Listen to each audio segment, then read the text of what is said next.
ಇನ್ನು ಮಡಿಕೇರಿಯಲ್ಲೂ ಕೂಡ ಅಷ್ಟೇ ಮುಂಗಾರು ಮಳೆಯ ಅಬ್ಬರ ಈಗ ಜೋರಾಗ್ತಾ ಇದೆ. ಹೆದ್ದಾರಿ ಕುಸಿತ ಆಗಿದೆ. ಕೆಎಸ್ಆರ್ಟಿಸಿ ಬಸ್ ನಿಲ್ದಾಣದ ಸಮೀಪದಲ್ಲಿ ಹೆದ್ದಾರಿ ಕುಸಿತ ಆಗಿದೆ. ಸಂಚಾರ ಸಂಪೂರ್ಣವಾಗಿ ಸ್ಥಗಿತ ಆಗಿದ್ದು ಬ್ಯಾರಿಕೇಡ್ ಹಾಕಿ ರಸ್ತೆ ಸಂಚಾರವನ್ನ ಬಂದ್ ಮಾಡಿದ್ದಾರೆ ಪೊಲೀಸರು. ಹಲವು ಭಾಗಗಳಿಗೆ ಸಂಪರ್ಕ ಕಲ್ಪಿಸುವಂತಹ ಮುಖ್ಯ ರಸ್ತೆಯಲ್ಲೇ ಕುಸಿತ ಉಂಟಾಗಿರೋದು. ಮಂಗಳೂರು ಮೈಸೂರಿಗೆ ಸಂಪರ್ಕ ಕಲ್ಪಿಸುವಂತಹ ಹೆದ್ದಾರಿ ಇದು. ಮಳೆ ಮತ್ತಷ್ಟು ಹೆಚ್ಚಾದರೆ ಸಂಪೂರ್ಣ ರಸ್ತೆ ಕುಸಿಯುವಂತಹ ಆತಂಕ ಈಗ ಉಂಟಾಗ್ತಾ ಇದೆ.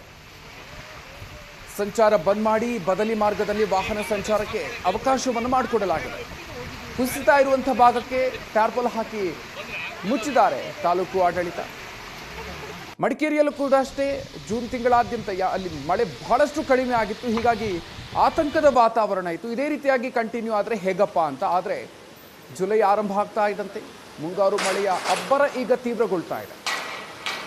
ಮಳೆ ಅಬ್ಬರ ತೀವ್ರಗೊಳ್ತಾ ಇದ್ದಂತೆ ಈ ರೀತಿಯಾಗಿ ಅಲ್ಲಲ್ಲಿ ಭೂಕುಸಿತದ ಘಟನೆಗಳು ಕೂಡ ಆಗ್ತಾ ಇದೆ. ಮಡಿಕೇರಿಯ ಹೃದಯ ಭಾಗದಲ್ಲಿ ಈಗ ಭೂಕುಸಿತ ಉಂಟಾಗಿದೆ.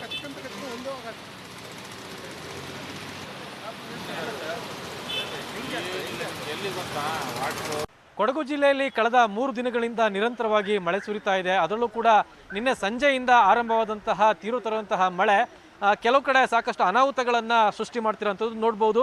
ಮಡಿಕೇರಿ ಹೃದಯ ಭಾಗದಲ್ಲಿ ಆಗಿರುವಂತಹ KSRTC ಬಸ್ ಸ್ಟ್ಯಾಂಡ್ ಏನಿದೆ, KSRTC ಬಸ್ ನಿಲ್ದಾಣದ ಸಮೀಪದಲ್ಲಿ ಈಗ ಒಂದು ಭೂ ಕುಸಿತ ಆಗಿರೋಂಥದ್ದು, ಬರೆ ಕುಸಿದೋಗಿದೆ.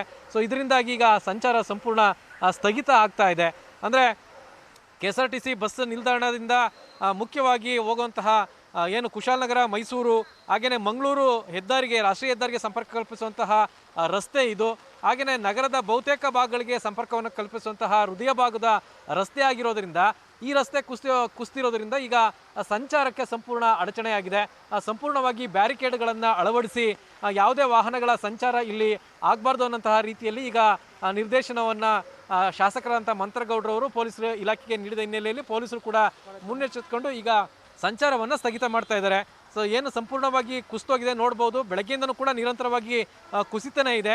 ಕಳೆದ ಮಳೆಗಾಲದ ಸಂದರ್ಭದಲ್ಲೂ ಕೂಡ ಇಲ್ಲೊಂದಷ್ಟು ಕುಸಿತೋಗಿದ್ದರಿಂದ ಹಿನ್ನೆಲೆಯಲ್ಲಿ ಇಲ್ಲಿ ನಮ್ಮ ಎಡಭಾಗ ಏನಿದೆ ಅಲ್ಲಿ ತಡೆಗೋಡೆಯನ್ನು ನಿರ್ಮಾಣ ಮಾಡಲಾಗ್ತಾ ಇತ್ತು. ಸೊ ಆ ತಡೆಗೋಡೆಯನ್ನು ನಿರ್ಮಾಣ ಮಾಡ್ತಿದ್ದಂತಹ ಸಂದರ್ಭದಲ್ಲಿ ಅದು ಕಾಮಗಾರಿ ಇನ್ನೂ ಕೂಡ ಪೂರ್ಣ ಆಗಿರಲಿಲ್ಲ.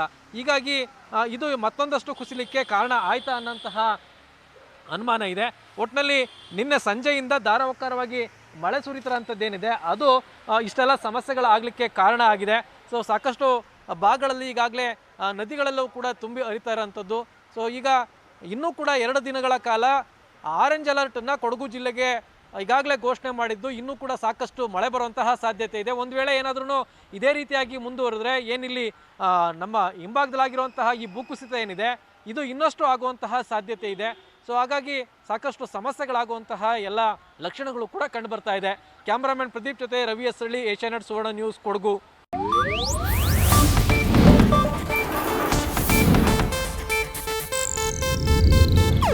ಇದು ಏಷ್ಯಾನೆಟ್ ನ್ಯೂಸ್ ನೆಟ್ವರ್ಕ್ ಪ್ರಸ್ತುತಿ.